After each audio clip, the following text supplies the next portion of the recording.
నమస్తే. నేను మీ రవీంద్రబాబు.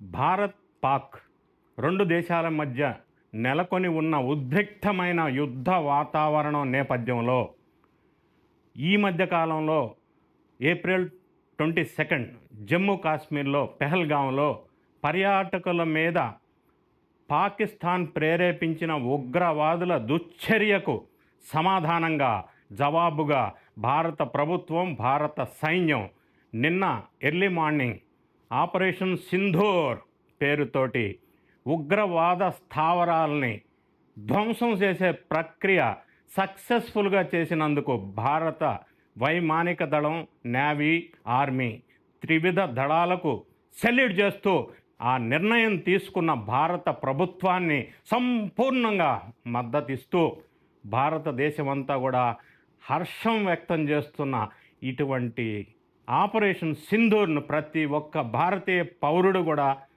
అభినందించాలా, సపోర్ట్ చేయాలా, సమర్థించాలా. ఇది చెప్తూనే ఇది యుద్ధ ఉన్మాదం కాదు అనే విషయం నేను చెప్తున్నా. ఇది యుద్ధ ఉన్మానం అని కొంతమంది యూట్యూబ్ ఛానల్స్ వాళ్ళు చెప్తా ఉన్నారు. ఇది ఆ విధంగా చూడని అవసరం లేదు. ఎందుకంటే it is a proportionate, responsible and measured non escalating attack. అంటే ఇది స్పష్టంగా ఓన్లీ ఉగ్రవాద స్థావరాల మీద ఖచ్చితత్వమైన అటాక్గా దీన్ని భావించవలసి ఉంటుంది. మీరు ఒక్క విషయం గమనించినట్టయితే ఈ ఆపరేషన్ సింధూర్ ఎందుకు అభినందించాలి అంటే ఏ ఒక్క సివిలియన్ని, సాధారణ పౌరుణ్ణి లేదా సివిలియన్ ఇన్ఫ్రాస్ట్రక్చర్, సాధారణ పౌరుల ఇన్ఫ్రాస్ట్రక్చర్కి సంబంధించిన ఏ ఒక్క దాన్ని కూడా మనం విధ్వంసం చేయలేదు, డ్యామేజ్ చేయలేదు. కేవలం ఉగ్రవాద స్థావరాలను మాత్రమే విధ్వంసం చేయటం జరిగింది. ఉగ్రవాదం లేకుండా చేయాలి అంటే ఉగ్రవాద స్థావరాలు లేకుండా చేయాలా. ఆ విధంగా చేసే ప్రక్రియలో భాగంగానే ఈ ఆపరేషన్ సింధూర్ అనేది సక్సెస్ఫుల్గా నిర్వహించారు. సింధూర్ అని పేరు పెట్టడం మనకి ఈ మధ్యకాలంలో డిస్కషన్ జరుగుతుంది. దానికి కూడా మనం అభినందించాలా. చాలామంది ఆడవాళ్ళకి బొట్టు సింధూరం లేకుండా చేసిన ఉగ్రవాద స్థావరాలను లేకుండా చేయటం అనేది గొప్ప విషయం. అదేవిధంగా యుద్ధంలో సక్సెస్ఫుల్గా చేసి వస్తే సింధూరం రుద్దుతాం నుదుటికి. ఆ విధంగా కూడా ఇది ఒక సింధూర్. ఈ ఉగ్రవాదులు జమ్మూ కాశ్మీర్ పెహల్గాంలో మతం ఏంటి అని అడిగి ప్యాంట్ ఓపెన్ చేసి మతాన్ని తెలుసుకొని అతి విచక్షణ రహితంగా 26 మందిని పొట్టన పెట్టుకున్నారే, దాన్ని ఒక రీజనల్ టెర్రరిజంగా మనం భావించకూడదు. It is a global terrorism. ఒకవేళ పాకిస్తాన్ ప్రేరేపించిన ఉగ్రవాదులు హిందువులనే చంపాలి అని అనుకుంటే కాశ్మీరు, పెహల్గాం రానవసరం లేదు. పాకిస్తాన్లో ఉన్న హిందువులను కూడా చంపవచ్చు కదా. అంటే పాకిస్తాన్ జమ్మూ కాశ్మీర్ మీద కన్నేసి ఈ మధ్యకాలంలో భారత ప్రభుత్వం ఆర్టికల్ 370 రద్దు చేసిన తర్వాత జమ్మూ కాశ్మీర్లో జనజీవనంలో మార్పు వచ్చింది, ఇన్కమ్ సోర్స్ పెరిగింది, అందరూ ఆనందిస్తున్న వేళ, జమ్మూ కాశ్మీర్ డెవలప్ అవుతున్న వేళ దాన్ని సహించలేని పాకిస్తాన్ ఉగ్రవాదుల ద్వారా ఇటువంటి పర్యాటకుల్ని హతమార్చడం అనేది చాలా దారుణమైన చర్య. సో ఈ విధంగా చేసిన పాకిస్తాన్ ఇప్పటికీ కూడా కవ్వింపులకు దూవటం వెనక అర్ధరహితంగా ఎందుకు చేస్తుందో, ఏ దేశం సపోర్ట్తో చేస్తుందో అనేది మనం ఒక్కసారి ఆలోచించాలి. నిజంగా వాస్తవంగా ఆలోచించినట్టయితే పాకిస్తాన్ చాలా వెనుకబడిన ప్రాంతం. వాళ్ళు కంట్రీలో జీడిపి చాలా తక్కువగా ఉంది. 66% ఆఫ్ వాళ్ళ ఇన్కమ్ అప్పులు చెల్లించడం కోసం సరిపోతూ ఉంది. ఆ విధంగా భేద స్థాయిలో ఉన్నటువంటి పాకిస్తాన్ భారతదేశంలో కొన్ని దశాబ్దాలుగా 40 సంవత్సరాల నుంచి ఇటువంటి జమ్మూ కాశ్మీర్ని ప్రధానంగా చేసుకొని రెచ్చగొడుతూ ముందుకెళ్తూ ఉంది. అందుకే ఇప్పటివరకు 4 యుద్ధాలు పాకిస్తాన్ భారత్కి జరిగినాయి. అయితే పాకిస్తాన్ ఎంత పేదరికంలో ఉంది అని అంటే అక్కడ ఒక కేజీ బియ్యం 338 రూపాయల నుంచి 340 రూపాయలు. ఒక కేజీ గోధుమ పిండి, రెగ్యులర్గా వాళ్ళు వాడే గోధుమ పిండి 830 రూపీస్. ఒక కేజీ చికెన్ 800 రూపీస్. ఒక్క డజన్ ఎగ్స్ 360 రూపీస్. అంటే రేట్లు అంత విపరీతమైన రేట్లు పెరగటానికి దారిద్ర్య రేఖలో అంత అధ్వానంగా అంటే ఎకానమీ, ఫైనాన్షియల్ కండిషన్ అంత దీనస్థితిలో ఉంది పాకిస్తాన్. యుద్ధం వస్తే భారతదేశాన్ని తట్టుకునే శక్తి సామర్థ్యాలు పాకిస్తాన్కి ఎట్టి పరిస్థితుల్లోనూ లేవు, ఏ విధంగా చూసినా కూడా లేవు. అయినప్పటికీ కాలు దువ్వుతూ మన మీద ఇటువంటి రెచ్చగొట్టే ధోరణి చేస్తూ ఉంది. ఫైనాన్షియల్ అనేసరికి నేను అంటాను, భారతదేశంలో బడ్జెట్లో రక్షణ రంగానికి కేటాయించింది 6.8 lakh crores, అంటే భారతదేశ జీడిపిలో 1.9%. పాకిస్తాన్కి వచ్చినట్టయితే వాళ్ళ బడ్జెట్లో రక్షణ రంగానికి కేటాయించిన బడ్జెట్ 68 lakhs crores మాత్రమే, అంటే అది వాళ్ళ జీడిపిలో 1.9%. సో అంత బడ్జెట్, భారతదేశానికి ఉన్నంత బడ్జెట్ అలొకేషన్ లేదు పాకిస్తాన్కి.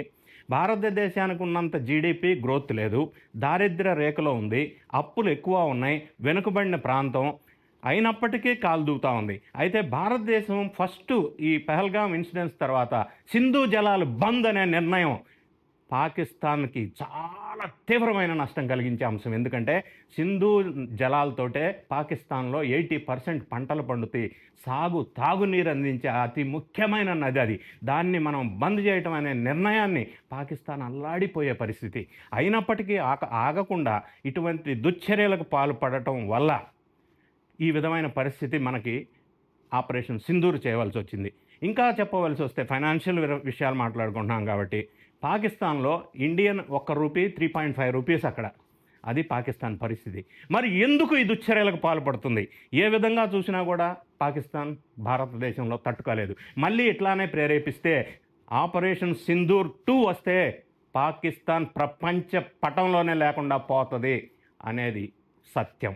ఎందుకు అనేది మనం డీటెయిల్స్, ఎవరి బలాలు ఎంతో ఒకసారి మనం చూసే ప్రయత్నం చేద్దాం. ఇప్పుడు యుద్ధ ట్యాంకులు ఉన్నాయి అనుకుందాం. ఇండియాలో 4614 యుద్ధ ట్యాంకులు ఉంటే పాకిస్తాన్లో 3742 యుద్ధ ట్యాంకులు మాత్రమే ఉన్నాయి. అదేవిధంగా మనం ఎప్పుడైతే సింధూర్ ఆపరేషన్ సక్సెస్ అవడానికి కారణం ఏంటంటే, అందులో మనం లక్ష్యాన్ని స్పష్టంగా నిర్దేశించుకొని కేవలం ఆ ఉగ్రవాద స్థావరాలను, మసూద్ ఆధ్వర్యంగా లష్కర్ తోయిబా, జైషే మహమ్మద్ ఇటువంటి ఉగ్రవాద స్థావరాలను మాత్రమే లేపేయడానికి ఉపయోగించిన ఆ అస్త్రం ఏంటంటే రైఫిల్, LMS డ్రోన్ అంటారు. అంటే LMS డ్రోన్ అంటే లేటరింగ్ మొనస్టేషన్ సిస్టమ్ డ్రోన్స్, అంటే సూసైడ్ డ్రోన్స్ అంటారు. అటువంటి అత్యాధునితమైన ఆయుధాలు భారతదేశం దగ్గర ఉన్నాయి, పాకిస్తాన్ దగ్గర లేవు. ఈ విధంగా మనం ఒక్కసారి ఆర్మీ రిలేటెడ్ భారతదేశంలో ఎంత సామర్థ్యం ఉంది, పాకిస్తాన్లో ఎంత సామర్థ్యం ఉందో తెలుసుకునే ప్రయత్నం చేద్దాం. ట్యాంక్స్, ఆర్మీ సంబంధించి ట్యాంక్స్ స్ట్రెంత్ చూసినట్టయితే భారతదేశంలో 4201, అదే పాకిస్తాన్కి వచ్చినట్టయితే 2627. అదేవిధంగా ఆర్మ్డ్ వెహికల్స్ భారతదేశంలో 1,48,594, పాకిస్తాన్లో 2629. అంటే టవర్డ్ ఆర్టిలరీ అంటారు, అవి భారతదేశంలో 3975 ఉంటే పాకిస్తాన్లో అవే 2629 మాత్రమే ఉన్నాయి. ఇది ఆర్మ్డ్ ఫోర్సెస్కి సంబంధించిన వివరాలు, భారతదేశం వర్సెస్ పాకిస్తాన్. అదేవిధంగా మిలిటరీ ఫోర్స్ ఒకసారి మనం చూసినట్టయితే యాక్టివ్ పర్సనల్, మిలిటరీ పర్సనల్స్ భారతదేశంలో 14.6 lakhs ఉంటే పాకిస్తాన్లో 6.5 lakhs మాత్రమే ఉన్నారు.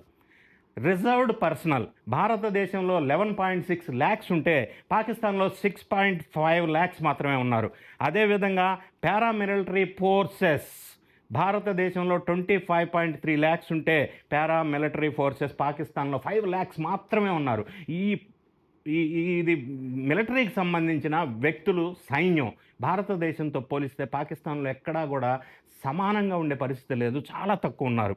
అదేవిధంగా ఎయిర్ ఫోర్స్, ప్రధానంగా ఎయిర్ ఫోర్స్కి సంబంధించిన వివరాలు మనం చూసినట్టయితే టోటల్ ఎయిర్ క్రాఫ్ట్స్ భారతదేశంలో 2229 ఉన్నాయి, అదే పాకిస్తాన్లో 1399 మాత్రమే ఉన్నాయి.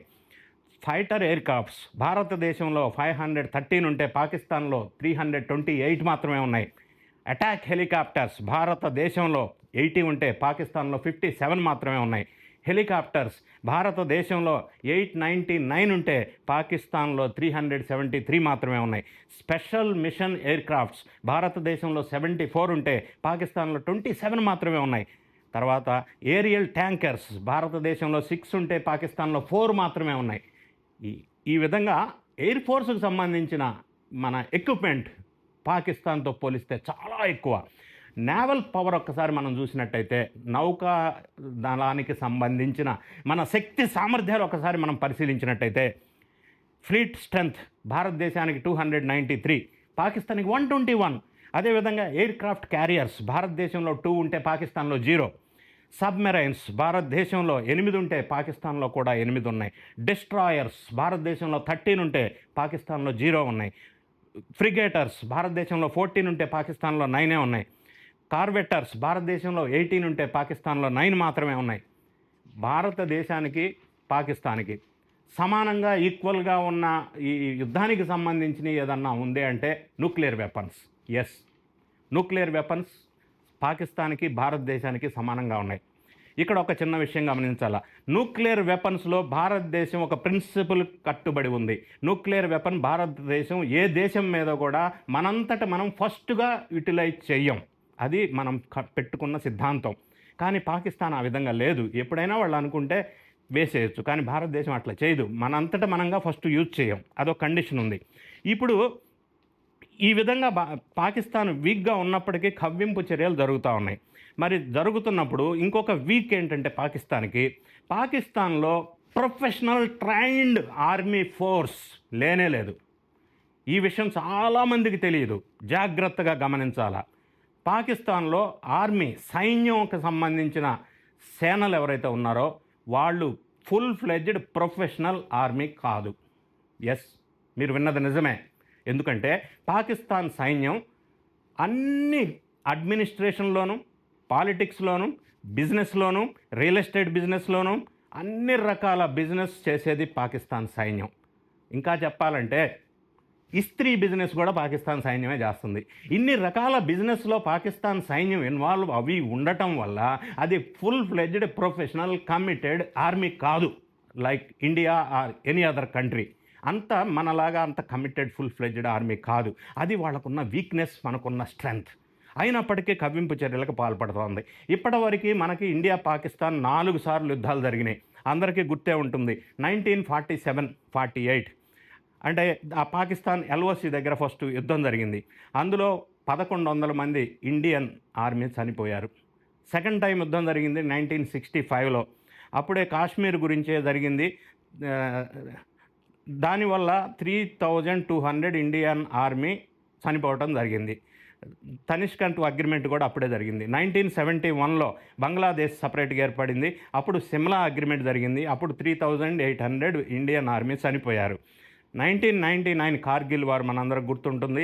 లాహోర్ డిక్లరేషన్ అప్పుడే జరిగింది. దాంట్లో 527 ఇండియన్ ఆర్మీ చనిపోయారు. టోటల్గా 4 యుద్ధాల్లో ఇండియన్ ఆర్మీ సుమారుగా 8700 ఇండియన్ ఆర్మీని కోల్పోయాం. ఈ విషయం ఎందుకు చెప్తున్నానంటే, ఇండియన్ ఆర్మీ 4 యుద్ధాల్లో ఇంతమంది సైన్యాన్ని కోల్పోతే పాకిస్తాన్ ఈ 8700 ఇంటూ 3 టైమ్స్, దాదాపుగా 3 రెట్లు ఎక్కువ మంది సైన్యాన్ని కోల్పోయింది. కాకపోతే మనం ఓపెన్గా ట్రాన్స్పరెంట్గా ప్రకటిస్తాం, వాళ్ళు ప్రకటించలేదు. నంబర్ 1. నంబర్ 2, రీసెంట్గా కార్గిల్లో జరిగిన యుద్ధం ఎక్స్పెన్సెస్ మనం ఒకసారి చూసినట్టయితే కేవలం ఆ సైన్యానికి సంబంధించి యుద్ధానికి సంబంధించిన ఎక్స్పెన్సెస్ 15 crores పర్ డే మనం ఇండియా స్పెండ్ చేసింది. అదేవిధంగా ఇది ఎప్పుడో 10 years బ్యాక్. ఇప్పుడు దానికి 4, 5, 10 టైమ్స్ రెట్టింపు అవుతుంది. కానీ పాకిస్తాన్ అంత ఎక్స్పెన్సెస్ బేర్ చేసే పరిస్థితుల్లో లేదు అనేది స్పష్టం. ఎట్టి పరిస్థితుల్లో బేర్ చేయలేదు. ఎందుకంటే ఫైనాన్షియల్గా వీక్ ఉంది కాబట్టి. అంత వీక్ ఉన్నా కూడా ఇంకా ఈ విధమైన చర్యలకు పాల్పడుతోంది. ఇంకా ఫైనాన్షియల్ వీక్ అన్నప్పుడు మనకి సంబంధించిన ఈ యుద్ధ tanks, army, navy, air force ఇంత ప్రొఫెషనల్, లేటెస్ట్ టెక్నాలజీ, పవర్ఫుల్ ఉన్నాయి. ఎందుకంటే ఇవి కాస్ట్ ఎక్కువ కాబట్టి. కాస్ట్ ఎక్కువ అన్నప్పుడు కొన్ని ఎగ్జాంపుల్స్ నేను చెప్తాను. స్కాల్ప్ క్షిపణి అనేది ఒక్కొక్కటి 8.5 crore. అదేవిధంగా బ్రహ్మోస్ క్షిపణి 34 lakhs ఒక్కొక్కటి, 34 crores. హ్యూమర్ బాంబ్ 70 lakhs ఒక్కొక్కటి. పినాకా రాకెట్ 70 lakhs ఒక్కొక్కటి. వీటన్నిటితో పాటుగా కొద్దిగా తక్కువ రేట్లో ఉన్నది ఏదంటే 155 mm షెల్. ఇది మాత్రం 33,000. ఇది ఎందుకు చెప్తున్నానంటే పాకిస్తాన్ వాడేది ఇది మాత్రమే, రేట్ తక్కువ కాబట్టి. ఇది కూడా పాకిస్తాన్కి ఎవరు సప్లై చేశారు అంటే పాకిస్తాన్ని ఈ రోజుకి కూడా సపోర్ట్ చేస్తున్న టర్కీ. ఆ దేశం సప్లై చేయటం వల్ల ఇది మాత్రమే తక్కువ రేటు వల్ల పాకిస్తాన్కి అది మాత్రమే ఉంది. మిగతా అన్నీ కూడా పాకిస్తాన్ దగ్గర లేని పరిస్థితి ఉంది. ఈ విధంగా మనం చూసినప్పుడు ఇప్పుడు మనం ఇండియాలో చాలామంది సమర్థిస్తున్నారు మన ఆపరేషన్ సింధూర. ఆపరేషన్ సింధూర సమర్థించటం వల్ల నేనేమంటానంటే యునైటెడ్ నేషన్స్ ఏప్రిల్ 2025 రెజల్యూషన్ని మనం అధిగమించలేదు అని చెప్తున్నా. We have not violated United nations April 25 resolution. United nations April 25 resolution ఏం చెప్తుందంటే, యుఎన్ రెజల్యూషన్ పెహల్గామ్లో జరిగిన దాడిని ఖండిస్తూ దానికి జవాబు చెప్పవలసి ఉంది. ఉగ్రవాదాన్ని ఏ దేశంలో జరిగినా ఎక్కడ జరిగినా కూడా సహించేది లేదు అని చెప్పింది. దానికి అనుగుణంగానే మనం ఆపరేషన్ సింధూర సక్సెస్ఫుల్గా చేశాం. అంటే ఇందులో మనం అవలంబించిన ప్రిన్సిపల్ ఏంటంటే రైట్ టు సెల్ఫ్ డిఫెన్స్.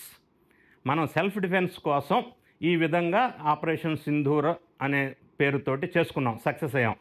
ఇంత పెద్ద ఎత్తున సక్సెస్ అయిన సందర్భంలో ఇప్పటికీ కవ్వింపు చర్యలకు గనక పాకిస్తాన్ పాల్పడితే మళ్ళీ ఆపరేషన్ సింధూర్ 2 వస్తే పాకిస్తాన్ ఎక్కడా కనుమరుగైపోయే అవకాశం ఉంది. అయితే భారతీయ పౌరులుగా మన ధర్మం లక్ష్యం ఏంటంటే let us support the Indian government, let us support the Indian military. అన్ని విధాలా అన్ని వేళల్లో సపోర్ట్ చేయాలి. ఎందుకంటే భిన్నత్వంలో ఏకత్వం ఉన్న దేశం మంది. ఈ మాట చెప్తున్నప్పుడు ఎంఐఎం ముస్లిం పార్టీకి సంబంధించిన ఓవైసీ ఈ ఆపరేషన్ సింధూర కానీ, మిలిటరీ వాళ్ళు తీసుకున్న అటాక్ నిర్ణయం కానీ, భారత ప్రభుత్వం తీసుకున్న నిర్ణయం కానీ పూర్తిగా సపోర్ట్ చేస్తూ మాట్లాడిన స్టేట్మెంట్. అంటే మనం భిన్నత్వంలో ఏకత్వం. కాబట్టి ఏ కుల మత ఒక ప్రాంతీయ విభేదాలు లేకుండా అందరం కలిసికట్టుగా సపోర్ట్ చేసే ప్రయత్నం చేద్దాం. చూద్దాం, వెయిట్ చేసి పాకిస్తాన్ భారత్ మళ్ళీ ఏ విధమైన చర్యలకు దొరుకుతో. అయితే ఇంకా కొంతమంది మాట్లాడుతున్నారు ఇదే ఛాన్స్గా తీసుకొని పిఓకే పాక్ ఆక్యుపైడ్ కాశ్మీర్ ఏదైతే ఉందో, పాకిస్తాన్ ఆక్రమిత కాశ్మీర్, అది ఇప్పటివరకు పాకిస్తాన్లో లేదు కానీ కబ్జా పెట్టారు పాకిస్తాన్ వాళ్ళు. అది భారత భూభాగంలో ఉంది. దాన్ని కూడా ఇదే అదునుగా భారతదేశం వెనక్కి స్వాధీనం చేసుకునే ప్రయత్నం చేయాలన్న ఒక ఆలోచన వస్తే ఆపరేషన్ సింధూర్ 2 అనివార్యమయ్యే పరిస్థితి ఉంటుంది. అప్పుడు వన్స్ ఫర్ ఆల్ పాకిస్తాను ఇటువంటి దుశ్చర్యలకు పాల్పడకుండా ఉగ్రవాద చర్యలకి ప్రపంచం మొత్తం భారతదేశం ఒక మెసేజ్ ఇచ్చే విధంగా ఉండే అవకాశం కూడా స్పష్టంగా ఉంది. ఈ వీడియో మీకు నచ్చినట్టయితే లైక్ చేయండి. లైక్ చేసినందువల్ల వీడియో చాలామందికి ఎక్కువ రీచ్ అవుతుంది. మీ అభిప్రాయాన్ని కామెంట్ రూపంలో తప్పకుండా తెలియజేయండి. అదేవిధంగా సబ్స్క్రైబ్ చేసుకోనట్టయితే సబ్స్క్రైబ్ చేసుకోండి. చూస్తూనే ఉండండి మన channel. Thank you so much.